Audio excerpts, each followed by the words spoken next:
and Mr. Pena. And so I'm waiting for the shoe to drop, and he says, you were a military officer? Yes. You were an intelligence officer? Well, arguably yes, but I'm an infantry officer.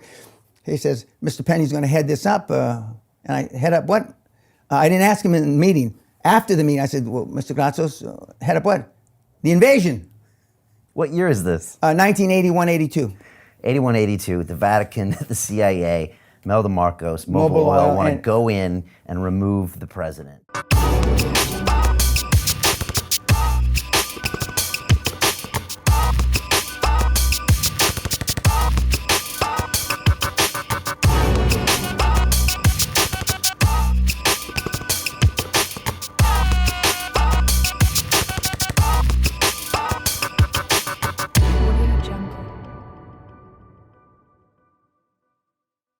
Hello guys, welcome to the 18th episode of the 1804. Today will be a quick episode, just a video I caught my attention, want to share with you guys. I'll share it here. It's on Linden Reel. Dan Pena is getting interviewed by the host. I don't even know his name actually, but he'll probably get mentioned in the video. But he mentioned some serious interesting things. Just to give you some background before I get started. This is from his website. So he's like a businessman. He seems like he's like a type of mentor and he sells classes. But let's read you some of his intro on his website. So Daniel S. Pena Sr. was born August 10th, 1945 in Jacksonville, Florida to parents Manuel and Amy Pena. His family later moved to East Los Angeles, California, where he spent his formative years in the barrio. Crime and violence were commonplace back in the day, so it was inevitable that almost everyone living in that rough part of the neighborhood would learn how to stand up for themselves at a young age. He graduated from Rosetta High School in 1983. Dan's father, Manuel, was former lieutenant commander for World War II and Korean War veteran CIA operative and was the lead investigator of the RFK assassination. I think that might be a typo for JFK assassination. Yeah. That's probably JFK assassination. Yeah. JFK assassination investigation, 1968. So I guess he served as a, actually has it right here, as a military officer at some point.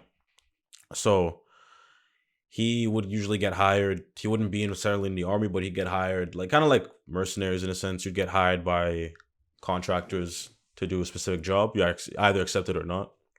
And that's what he basically went on doing for a bit. But I'll play the video here and then I'll get to it. We talk about the potential coup in Haiti. Yeah, sure. You were just to give you context, they're talking about potential coup. This was so that was 2019, before Chauvenet got assassinated. We talk about the potential coup in Haiti. Yeah, sure. I'm past the statute of limitations. Oh, wait, sorry. Just to be clear, he's not referencing, I understand, he's not referencing to a potential coup that might have happened when Chauvenet was there. He's talking about what he's going to be explaining in his story. We talk about the potential coup in Haiti. Yeah, sure. I'm past the statute of limitation. And this is something that we forgot to even mention briefly in the movie, but I read your book again, cover to cover after the movie. And I was like, how come I didn't remember this? And you mentioned it when I was at the castle, like in one of our coffee breaks. But you almost went in there blazing. Yeah. I was at Onassis Shipping Lines, working directly for Constantine Gratsos, who was the CEO of Onassis. And he said, we have this opportunity, Mr. Pena, I want you to attend this meeting with me. And so I went, and so they're going around, and the Mobil Oil was there, the Vatican was there, the head of the Vatican Bank, a representative of Mel DeMarcos was there from the Philippines. And so I'll replay that again, and I'll explain. Directly for Constantine Gratsos, who was the CEO of Onassis. And he said, we have this opportunity, Mr. Pena, I want you to attend this meeting with me. And so I went, and so they're going around, and the Mobil Oil was there, the Vatican was there. So at this meeting where they're going to ask him whether he wants to do the job or not, Mobil Oil was there, Vatican Church was there, which I didn't know the Vatican had a church, which actually worth like 2.3 billion. I didn't know, which is something I didn't know at all. But anyways, sorry, not the Vatican Church related to Catholicism. The Catholic religion. head of the Vatican Bank. Representative Imelda Marcos was there from the Philippines, and a guy from the CIA was there representing supposedly Secretary of State, although they denied it later, but it was the CIA guys. And they said that the church is interested in Catholics in Haiti. Mobil Oil is interested in oil in Haiti, supposedly they have. So I'll play that again. Mobil Oil is interested in oil in Haiti, supposedly they have. So there was these separate groups, like separate interest groups in this meeting, and one that caught my eye was the oil, because it's not the first time you hear of, especially after the earthquake happened, something with a tectonic plate. It's not the first time you've heard experts in this field say there's potentially oil reserves in Haiti. Well, actually, in the whole, I'll say it in French, dans les Antilles. I don't know how you say it in English there, pronounce it in English, but so that whole area covering a bit of Cuba, Puerto Rico, Haiti, Dominican Republic, might be another island I'm missing, but I know up till Puerto Rico, it's that same area. And there's all articles mentioning that. For example, I have one here. This is written back in 2019. It was from World Atlas. What are the major natural resources of Haiti?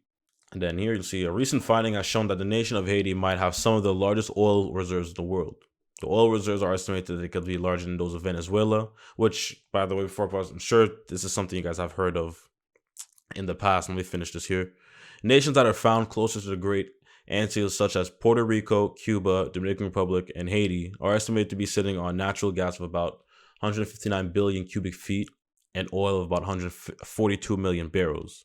It is also estimated that undiscovered reserve could hold as much as 941 million barrels of crude oil and natural gas, though to be about 1.2 trillion cubic feet. Areas though to be rich in oil includes Central Plateau, the Bay of Port-au-Prince, Thomont, and Cul-de-Sac-Plein.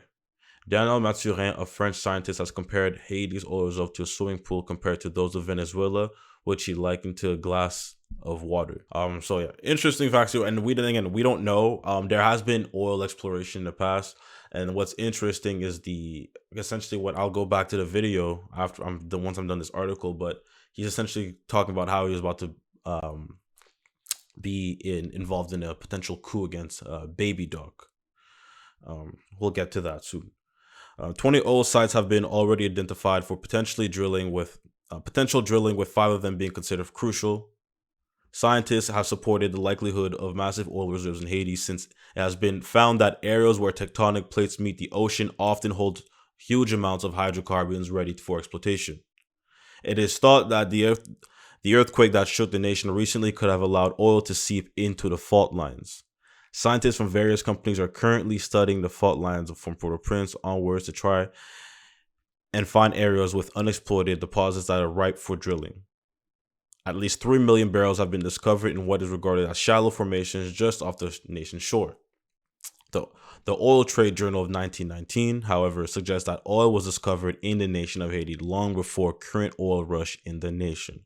So this is funny because this is showing even an archived article back in the 1919s. They were talking about potentially oil being in Haiti.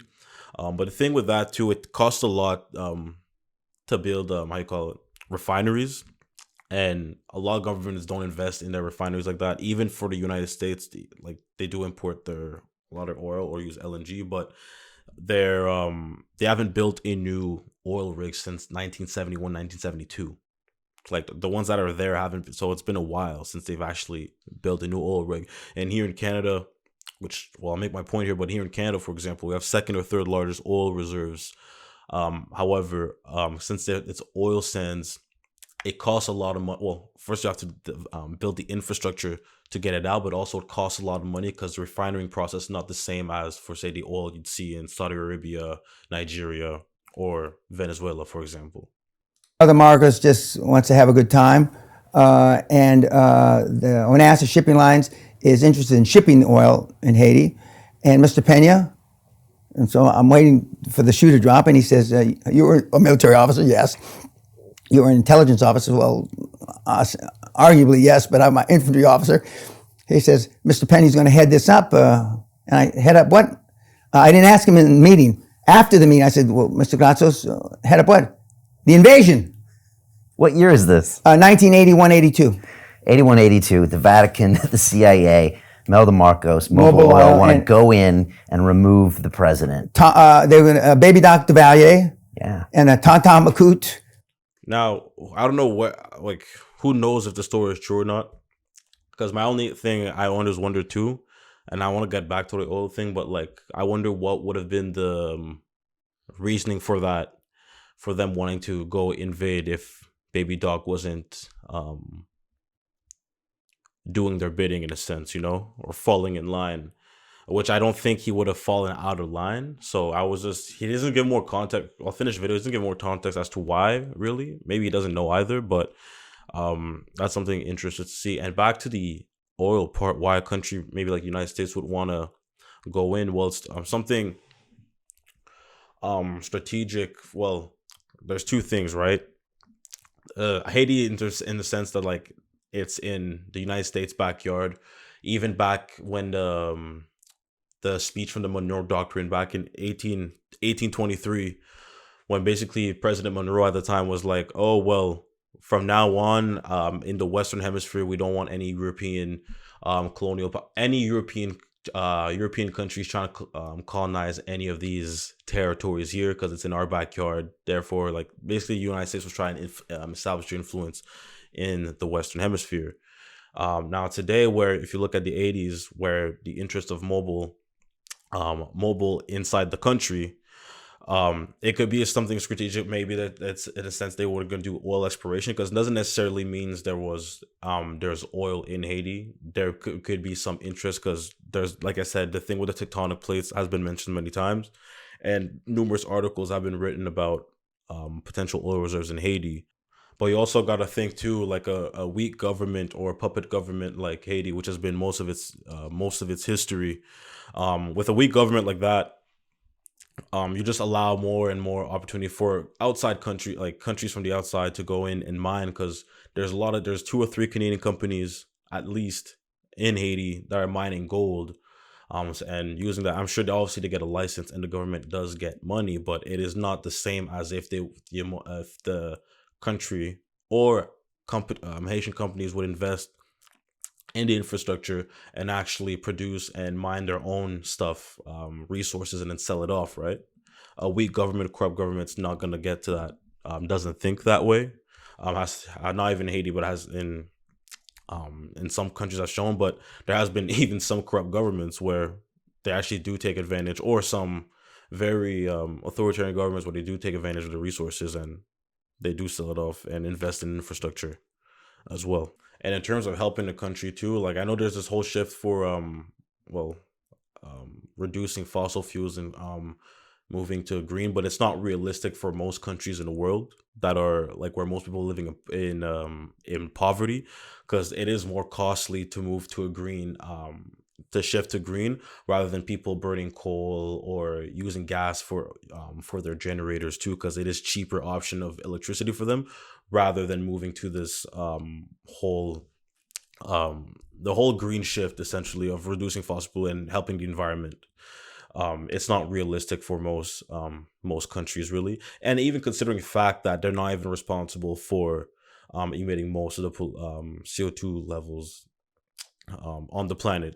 And we were going to invade through Dominican Republic next door. And in Miami, I get a message on my, in those days, cell phone, from a guy named Isaac, who was our CIA operative, that said, we're pulling the plug on the deal. The State Department thinks it'll be too controversial. Bullshit. But you were, first of all, they asked you to do it and you said, yes, I'm in. I said yes. Yeah. And then I recruited about a 250-man army of mercenaries, and American. French Foreign Legion, American, Israeli. So he was just mentioning the mercenaries that were involved in this potential coup, and it was Israeli mercenaries, French mercenaries. I believe he said American mercenaries. Our head guy. I was the general, but the number one real military guy was a guy named Mike Williams, who was West Point graduate, and professional mercenary. His claim to fame, unfortunately, was he was the last head of the Rhodesian cavalry. Rhodesian, it was now Zimbabwe, and with a picture of him riding on a horse and a bayonet and a baby, a black baby on the bayonet. His claim to fame. That was him. Him, with the baby on the You're bayonet. always hanging out with the right people. And Mike Williams, and so we acquired a nuclear bomb, a nuclear device for $1 million from the French. A nuclear device? Nuke. What because for? Because we really were going to nuke everything, but then we found out. Yeah, that's the thing too. He mentioned, referencing to Haiti, that they were going to get a nuking device and nuke everything. I don't know what he meant by everything. I don't think it's the... This guy seems all over the place, but he's like... I don't know if he has a good recollection of the events, but allegedly, if this is true, there was a nuking device that was in play to nuke Haiti. Some parts of Haiti, I'm assuming, maybe not the whole country. That ruins everything for 20, 30, 50 years. That might have been the whole country then, if they're talking about 20, 30 years. Oh, no, it wouldn't have been. That can't be. The capital, if it was in the capital, that could do a lot of damage, though. Obviously. So then it had to be boots on the ground. I believe I invented boots on the ground, but that, other people argue with me about phrase. that. Okay. And you're going to go in there with some Hueys. We had 21 Hueys. And by the way, kids, you know how Arnold and those guys hold those 50 cal? You cannot hold a 50 caliber in each arm. You can't hold a 30 caliber in each arm. You can barely hold a 30 caliber in two arms. So when you see these movies, they're not real weapons. But yeah, we were going to be boots on the ground. And what'd your wife say all about this? I left her a long letter. I said, "Don't open this. If you open this, I'm dead." She said, it's one of the few times she didn't support me. One of the few times. But the interesting thing is when the deal got pulled, we had a list. The government in exile from Haiti was at the LaGuardia Airport, New York. They had about 80, 90 rooms. The list of people that we were supposed to assassinate grew from 6 people to 600. You were going to take out what? Baby Doc and a few of the people that were going to get Baby Doc out of there? All the top guys. Okay. And then they said, you got to take out all the Tantat Makut. You got to take out all the mercenary butchers. Because you got to kill them all. So 3 seminars ago, we got a black... You guys are not familiar with the Tantat Makut, like you said. It was basically Duvali's private army or private mercenaries, you could say. Not as sophisticated, like I would say, but pretty much they would do his bidding. Kid, good-looking black kid sitting in the audience. I go around, Jim Jones, Dave Jones, whatever his name was, and I said, "If I had whacked your damn life, serendipity dealt you a good hand. Now go on." Actual deal. So the list went from 6 to 600. So it's getting a little out of control. And then that's when allegedly the State Department said no. But it was days away. Yeah. I mean, no, hours. Hours away. 36 hours away. Chance of you making it through that alive? It's going to be pretty hairy. Real hairy. I mean, everything gets messy when all those plans go to shit, right? And you don't know who you can trust. First gunshot, and who plan goes to shit. For all you know, they know you're coming. Correct. Right. I mean, loose lips. I mean, Jesus. Yeah, absolutely. But I was going to be the first off the head, And blasted. Yeah. And then after that, when that fell to shit, I was what do they call it? Gutted. And then, then I looked a couple times going to do some mercenary work in South America to get trigger time again because I never saw combat. Right. And but by this time, I'm getting long in the tooth. And now they've got mercenaries, arguably 40s and 50s. Now, back in those days, they didn't. And so I'm too long in the tooth, and I had been away from the military too long. And You're in the 40s now. Yeah. Okay. And so it didn't work out. And so that's one of my it's my main regret. But probably maybe for the better. Yeah, well, I'm here. I might have been killed, but I could have been killed by the buffalo running over me. Yeah. And I've had. That was it, guys. Thanks for tuning in. Please like and subscribe if you got the chance. Thank you and take care.